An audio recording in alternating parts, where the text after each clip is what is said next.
Can I have a quick show of hands? How many of you here are developers or builders? Cool. Quite a number of you. Thank you. The reason why I asked that question is because I'm also a builder. I'm a product person at heart.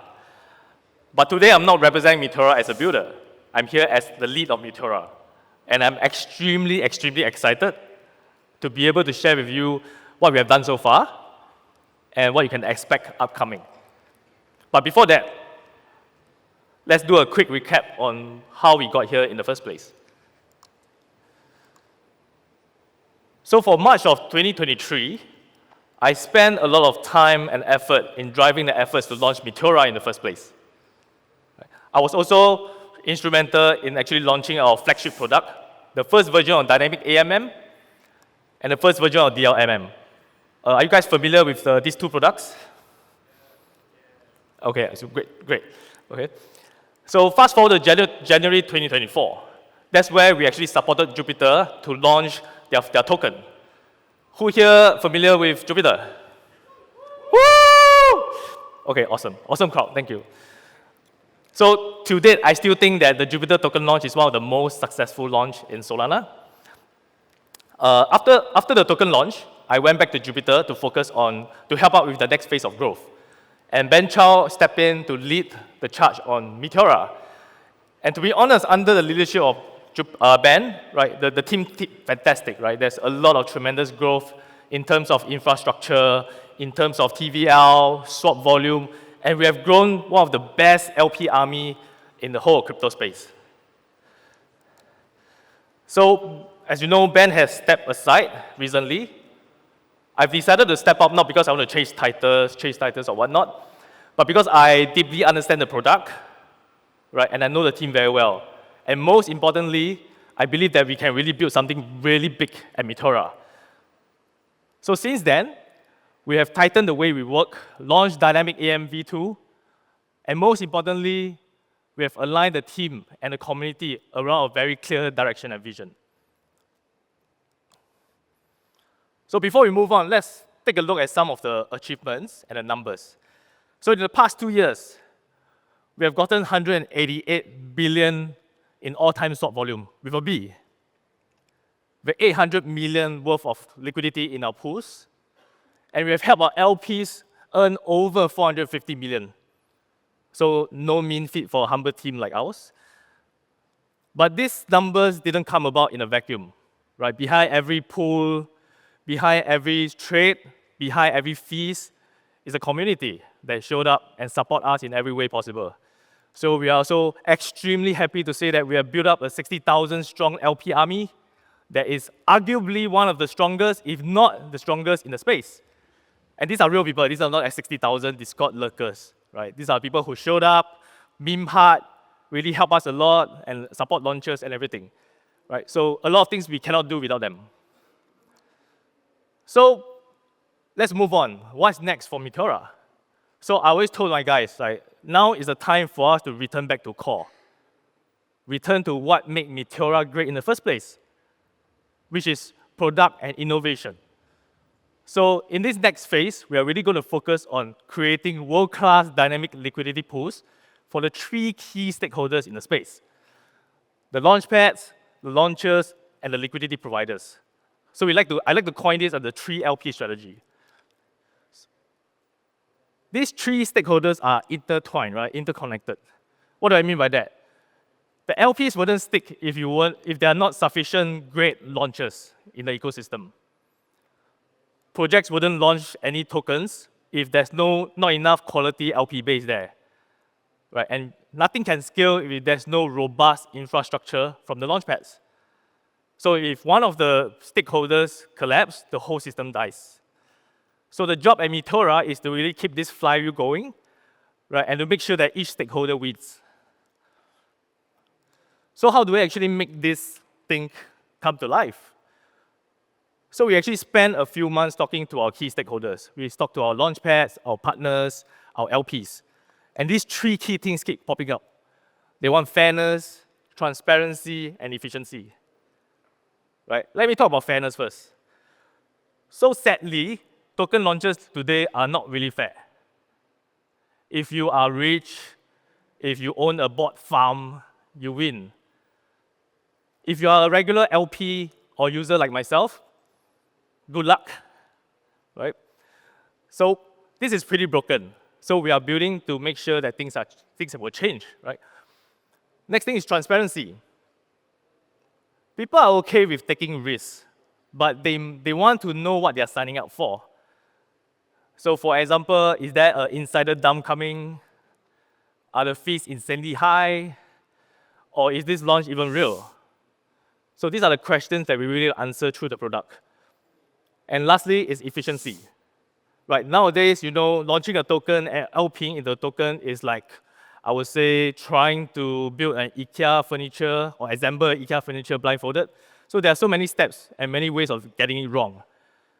So we really want to cut through the noise and really help the LPs and the launchpads to actually do things in a very efficient manner.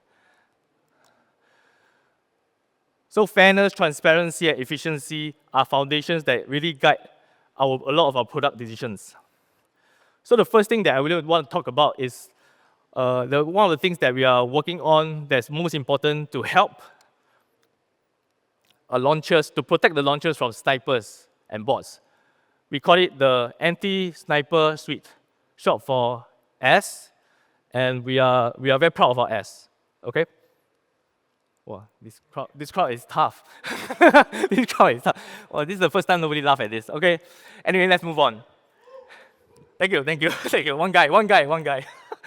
Anyway, on the left, we have the fee scheduler. Right? So this is a dynamic fee curve. So it starts very high at the start and decays gradually over time. Why do we have this? Because snipers love to front run everybody, right? So having this curve makes it extremely expensive for them to play this game. So it gives regular LPs a fairer shot at buying into the pool. And token teams can actually customize this according to how aggressive they want it to be. On the right, we have the alpha vault. So how it works is that users can deposit USDC and SOL into the vault before the tokens go live. Once the pool is open, the vault would buy into the bonding curve on behalf of the depositor. And the depositor, this time, they will not get all the tokens because usually the tokens will be vested across the time. So as a result, the token will have a very good price stability right off the bat, right? And for the bots, it's too bad for them, right? I mean, because they were not able to be able to front run anybody, and they will not also have any price advantage over the real users. So this completely flipped the script, right? So AlphaBot actually helps to reward real community participations instead of bots or snipers. So let me just go to a quick case study. So this is actually the first example, or the first launches that we did was with this token called Cloud. So we managed to raise 31 million in deposits, right? And the impressive thing is the community were actually the first buyers, right? Not the snipers. So it's interesting how the system can work if we really, really design for fairness right at the start. Next thing is transparency, right? Like I mentioned just now, people don't mind taking risks, but they want to know what they are signing up for. Like how many tokens does the token team hold, when it's going to unlock, and how much is going to be unlocked. People try to go so scan and search and whatnot, but it's extremely difficult.